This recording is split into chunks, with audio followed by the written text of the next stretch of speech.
They say a king is born in a palace, but the greatest king Westeros ever knew was forged in the dirt of the Reach and the haylofts of the Riverlands. How does a boy from the gutters of Flea Bottom end up wearing the white cloak of the Kingsguard? And how does a prince who spent his youth as a humble squire become the most controversial man to ever sit the Iron Throne? This isn't just the end of a journey, it's the birth of a legend that would haunt the Seven Kingdoms for a century. This is the final chapter of Duncan the Tall and Aegon the Unlikely. This is Summerhall. The years on the road have a way of carving a man. Duncan grew broader, his hair silvering long before his strength faded. He became a name spoken in hushed, respectful tones, not by high lords in their keeps, but by small folk at their hearths. He was the knight who listened. The knight who remembered faces. The knight who never forgot the smell of the rain. Beside him, Egg was no longer a boy. The barefoot squire had become a sharp-eyed man who carried knowledge no maester could teach. He had seen hunger firsthand. He knew that ruling wasn't about the glory of the crown, it was about the weight of it. But the road always ends. When the crown recalled the prince to court, the silence that followed was deafening. They parted beneath an old oak tree, a mirror to the elm where it all began. "I won't forget," Egg promised, his voice thick with emotion. "Not the road. Not the people. Not you." "Don't," Duncan replied. "That's how kings go wrong." Fate, however, had one more turn of the wheel. When the throne passed unexpectedly to Aegon the Unlikely king didn't look to the great houses for his protection. He sent for a hedge knight.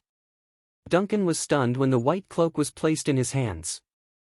He felt like a fraud among the legends of his youth. "I'm no court knight," Duncan said. "That's exactly why I need you," Aegon replied. As Lord Commander, Duncan stood as the shield for a king who tried to mend a broken realm. Together, they fought for the poor against the powerful. They pushed for reforms that angered every high lord in the land.